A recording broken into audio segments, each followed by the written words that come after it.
everybody, and welcome to this weird podcast, not a podcast thing that we've decided that we're going to do on a whim because it's lockdown and we need content. Yeah, we're all bored. I'm Sam, founder, I guess, of this songwriting project and sort of main producer guy from Red Negative, and I'm here with Nico, Yes, our bassist.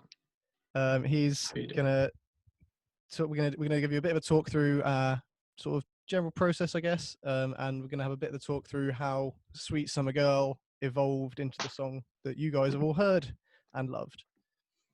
I hope. Yeah, I mean, surprisingly, it shocks me every day. Yeah. So I guess as a sort of first genesis, what gave you the idea for the song? Yeah, so I mean, the very initial song started out with I was at a party. I think it was like 2018. At a party, and either there was a girl there. I mean, we were just chatting, and I found this girl attractive. So obviously, therefore, when you go to songwriting, some point later in time, obviously that left an imprint, and there were various things and themes from that night. Like I remember there were. I remember people smoking and her really not being that into it. But then I tried to spin that into the song, and then it sort of developed into a sort of a song against nonconformity. So that, well, not against nonconformity, about nonconformity. So yeah, it sort of moved very quickly from being I don't know, a romantic song to being a different song altogether, but still with that theme, I guess. That theme. So that's the story that ties the theme of the song together. Yes, that is cool. The essence. So you obviously wrote the initial song just with your acoustic guitar and yeah. So I think. Yeah, I think I originally wrote it around the start of 2019, and then it properly started to get fleshed out when I moved to Sweden at the end of 2019, and obviously having a lot of free time, therefore giving me more time to do that sort of thing. So yeah, started out. I mean, the way I songwrite can be very eclectic. Like sometimes I write a load of lyrics, sometimes I write things more in stages, but I think for this one I started with the first verse, and then it sort of moved on from there. Yeah. So obviously we've got a few little clips. Yes, so I mean, what I'll do, embarrassing. I should play a little clip of the very initial draft of the song. So we can hear what we what the first thing we all heard. Oh, was this one that we heard? No, this is before it even reached you guys. This is the very first for me. The very first. This is the very. This is a. I'm assuming has it got a verse and a chorus? I mean, I don't even know if it has that. Highly. I'm sure there'll be a bit of this that overlaps with the finished product, so we'll try and use the same bit from each version. Okay. But anyway, yeah. Here's that. As I stood frozen in my rope of Converse shoes.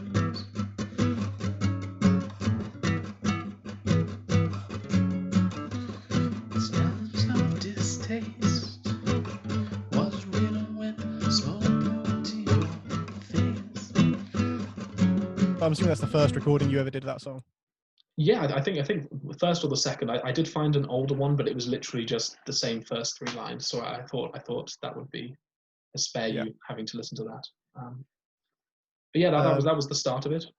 Yeah, just obviously a very very. Of course, yeah. Obviously a very very very different style. Definitely is not particularly pop punky. No,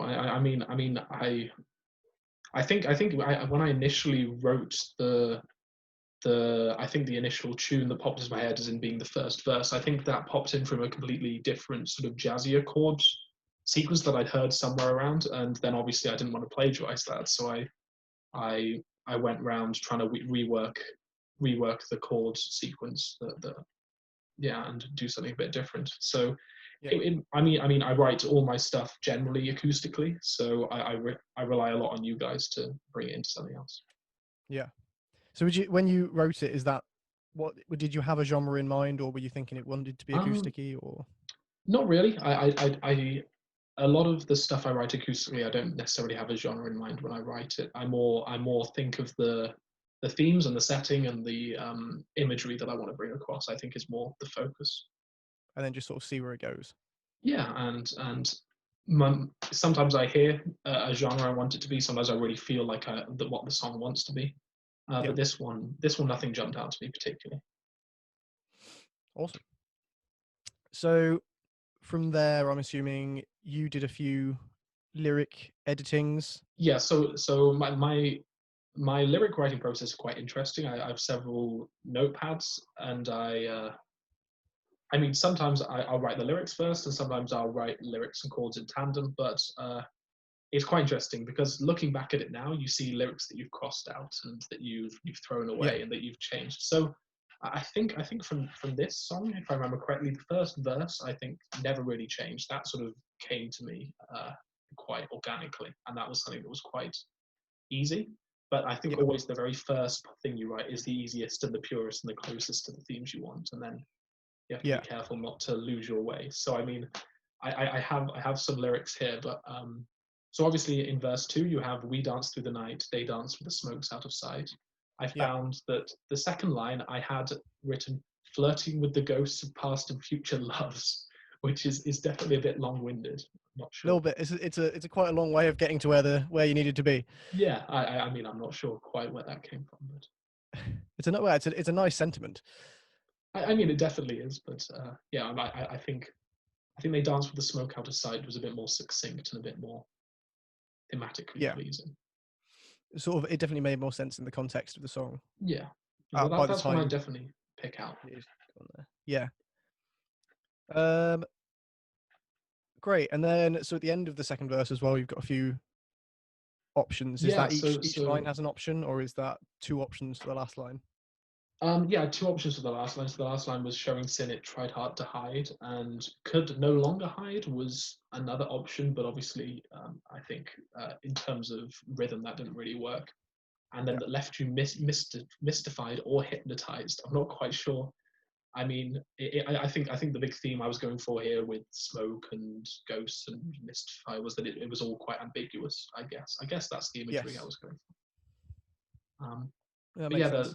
that this verse was very much about things that happen behind closed doors, sort of like subtle things that you don't always pick up and things like that. So Yeah. that's that explained, I guess. Great. And when you brought the song, I can't remember what the lyrics were. Was that something that you did before bringing the song to us, or was that something that Yeah, got so changed after it made it to us? I think the only two things I can think of that really changed since I brought it to you guys, which makes a change because often you guys are my harshest critics, but in the best way. Someone It has to be. helps. But for this song, I think it was only really there was one line in the chorus and there was the bridge, of course, the infamous bridge, which we'll come to later. But in the chorus, I think Yes.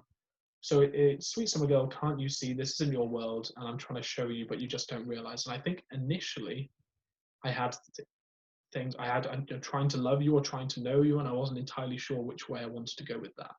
Yeah. That was one I remember not really having a exact word. It's that middle word. The instead of show you, I was like love you, know you. I wasn't entirely sure what direction I wanted to go, so I think I brought that to you guys, and you can hear it Yeah. in a few of the demos, which still makes me laugh.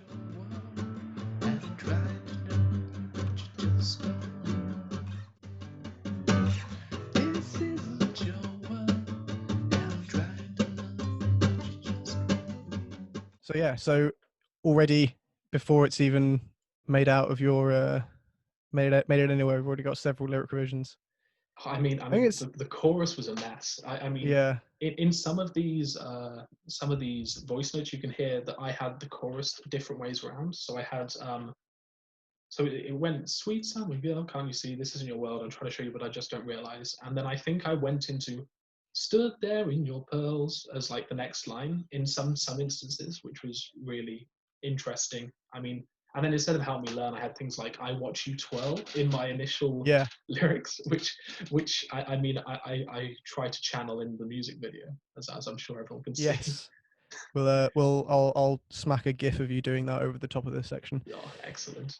And then Um yeah, some really long-winded sentences in there. trying to be overcomplicated, which usually works. No. I think a disconnected symbol for the scene you yearn for is very much over the top, as well as the constant illogical need to let the world change you. Yeah, I think I can be accused of trying too hard sometimes with these possibly. lyrics. I think that's that.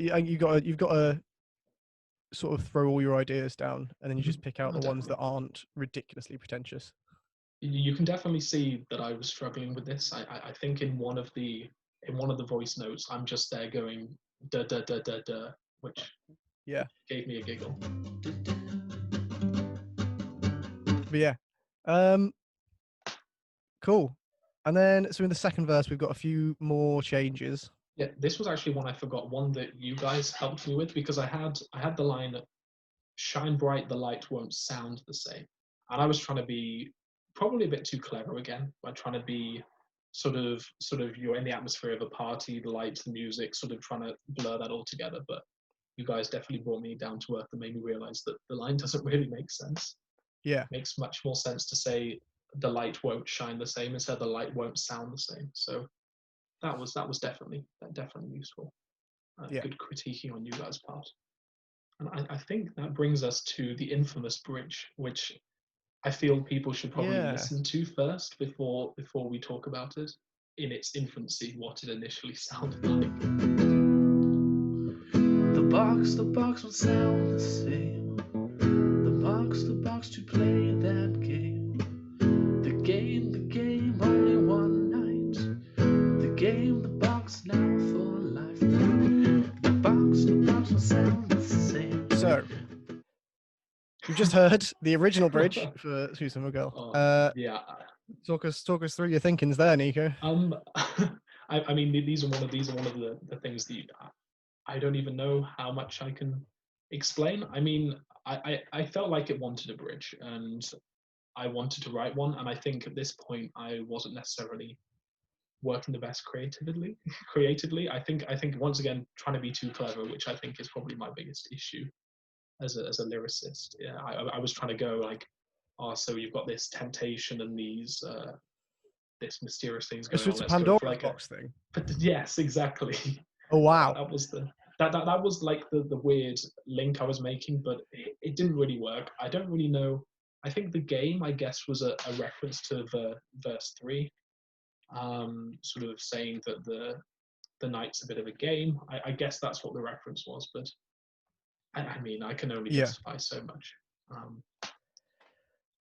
Interesting. Well, anyway, that didn't hang around for long, because that changed pretty massively when the demo came. So in terms of songwriting process, I'll just quickly mention this. So we had the initial song would get written and would get thrown up onto our sort of shared drive. Yeah. And then I would take that and demo it into it's just to give everything a bit more context, I guess. So that would have me singing it through and all the instruments in, and it's a very rough version of how it has ended up. Well, a lot of our stuff started acoustically, so it makes sense that we needed someone to contextualize it. The box won't sound the same. The box to play that game. The game, only one night. The game, the box, oh no, life.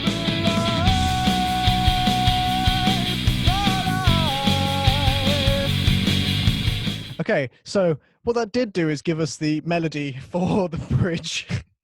It did, and you really like put up the tempo, put some life into it. I mean, the version I had really dragged. I think a big thing that you picked out was that we had these empty bars. After each phrase. So I think, obviously after I'd done that demo, we went back through and really dug into the lyrics on this, which is why the bridge got completely rewritten. Yeah, I think the bridge was a real team effort, I think. Oh yeah, definitely. We obviously kept in elements of it, but I think that was the first real instance we had of us, or at least was this one of the first songs we wrote? I think so. Yeah, this was one of the first. was one of the first instances of us really working together, writing lyrics together, which I I think is one of the coolest things about it is working on a project together instead of just individually. Yeah. No, it's nice. Um, so yeah, so we've talked about individual bits now Yeah, and sort of a bit of lyrical meaning. So I think we now should talk about how the song sort of, in terms of our process when we got at it, how we went through everything. So obviously I've touched on that. So you obviously wrote the song.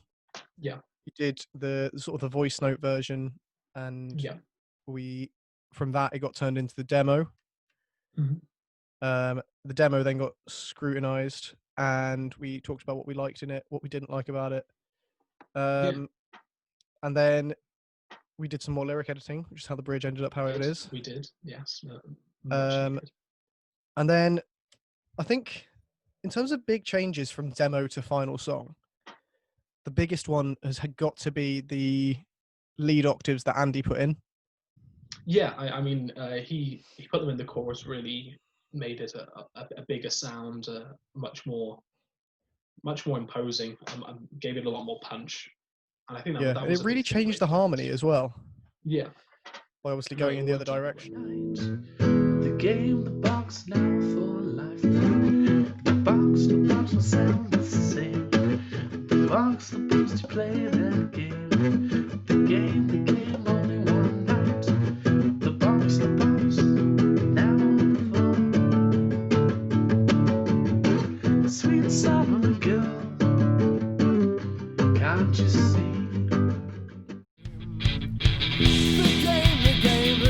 The game, only one night. The game, the box, oh no, for life. Sweet summer girl, can't you see? Game.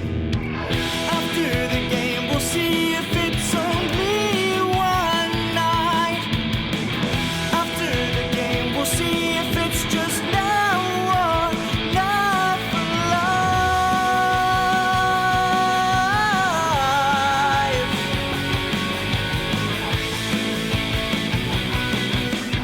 Sweet summer girl, can't you see?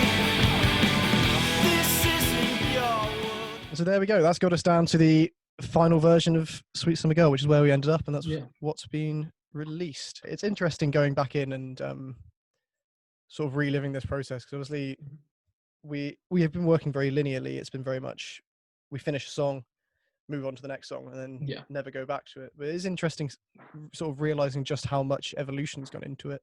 Yeah, Both. and I mean one thing we haven't talked about is not only the structure changed and various bits got rewritten, but we got to remember that 3 times we had we had 3 different vocalists in each take, and I think obviously when Adam finally came to do it, he has such a unique voice and such a specific skill set, being classically trained and having that control and power, that it really gave it another dimension yet again.